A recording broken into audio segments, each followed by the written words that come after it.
Hello, YouTube. So, Paul coming at you. Doing a day 1 and day 2 of the Fall Expo recap.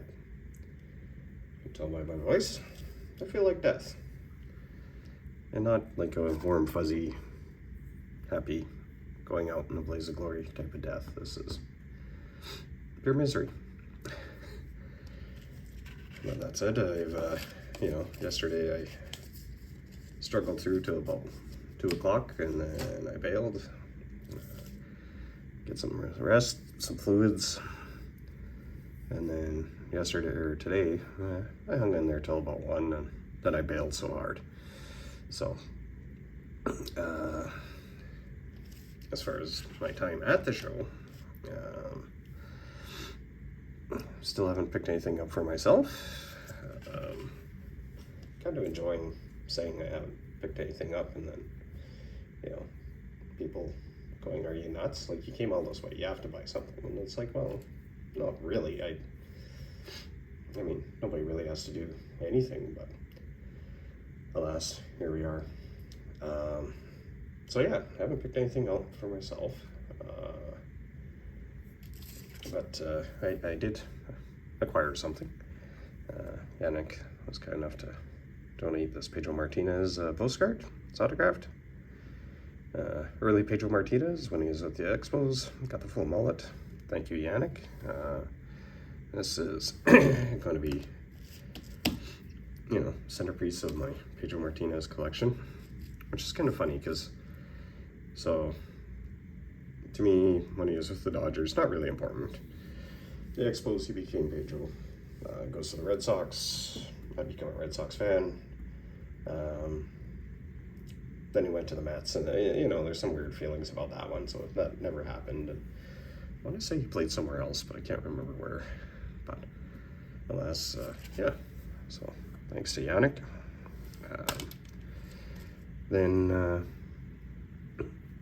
something that was interesting today to me was not sure how well this is going to show up, but.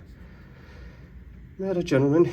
He opened a ton of the 2013-14 Edmonton Oilers collection, and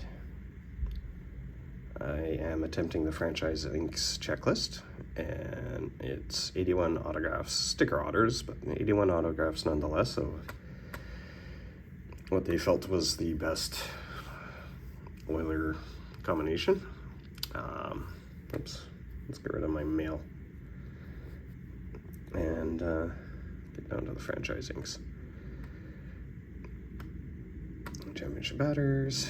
And this gentleman, like, he's attempting most of a master set, which is absolutely insane. There's like out of 5s, there's out of, I believe there's a couple of 1-on-1s out there, but, do what you want. And so yeah, so 82 cards.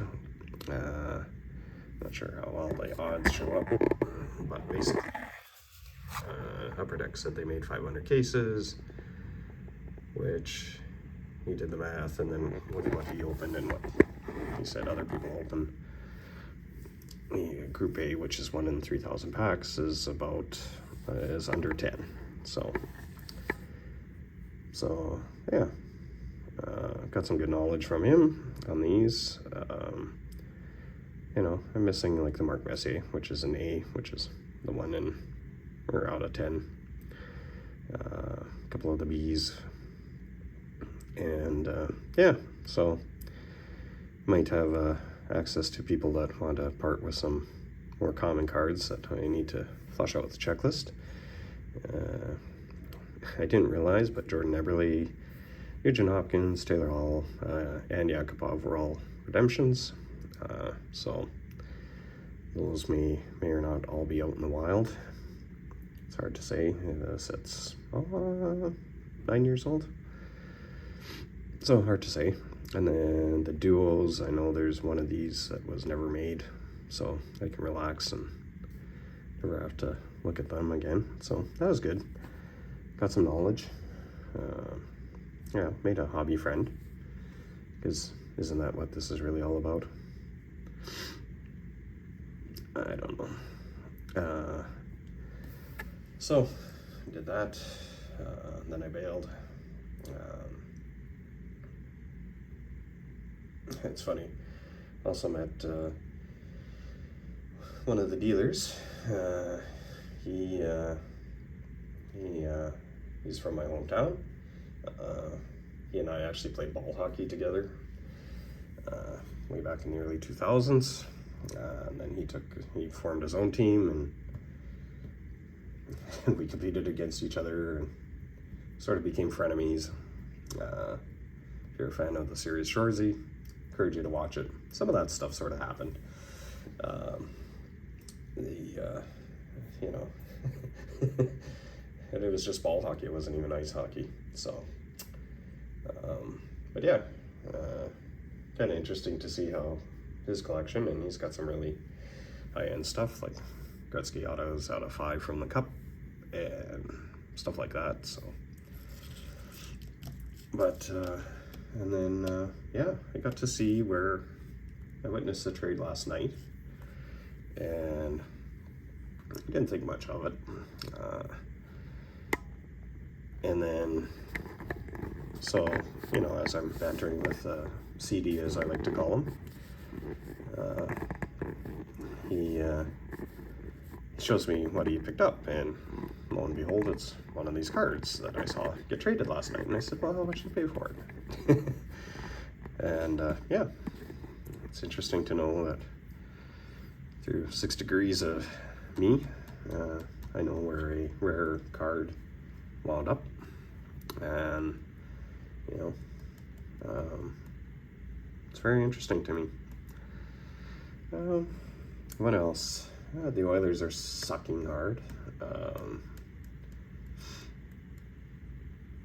It's debatable whether or not I'm going to watch this game because it's starting at 10 p.m. because we're on the East Coast time here. So,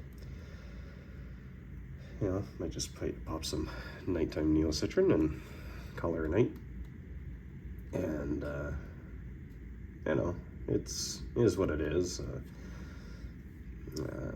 Last year we gave up 3 serviceable third and fourth line players and didn't really replace them.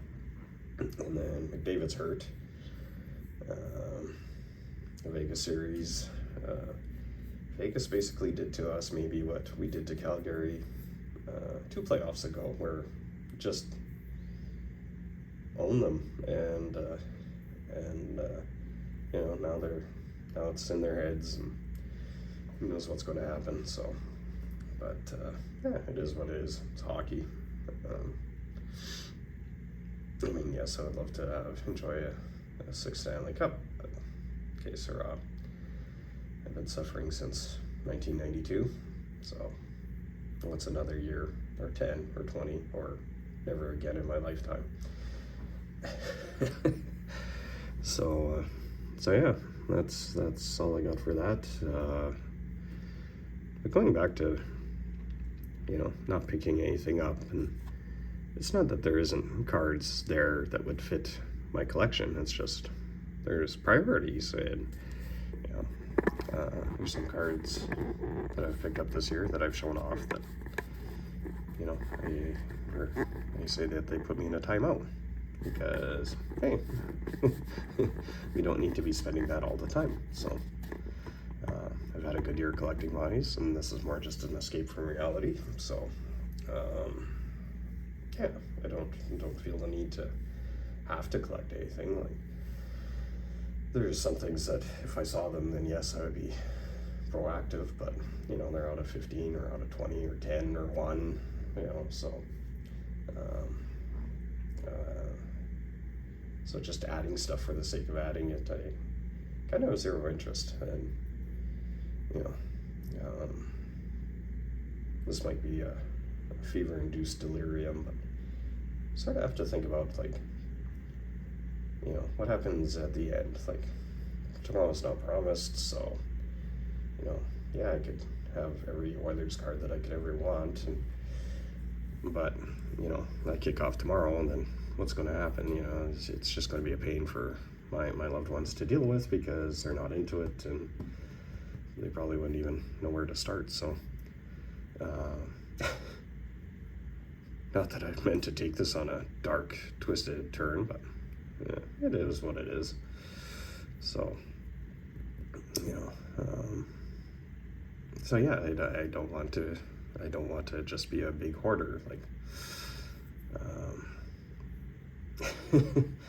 you know, I like my collection. I mean, I've always looked at it as, if I never add another card to the collection, will I be happy? And you know, I like to think yes, because I think I got a pretty cool collection. There's stuff that I haven't even shown. So, but yeah, well, enough of a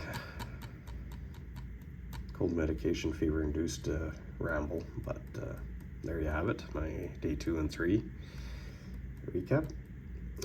Day 4, I am actually feeling better, but I'm not sure if this is a dead cat bounce in a sinus issue way, but hoping to make an appearance tomorrow. So, and then back home to reality on Monday. So yeah, there you have it. I think that wraps it up. Yeah. As Ed Westcliff says, get amongst it, y'all.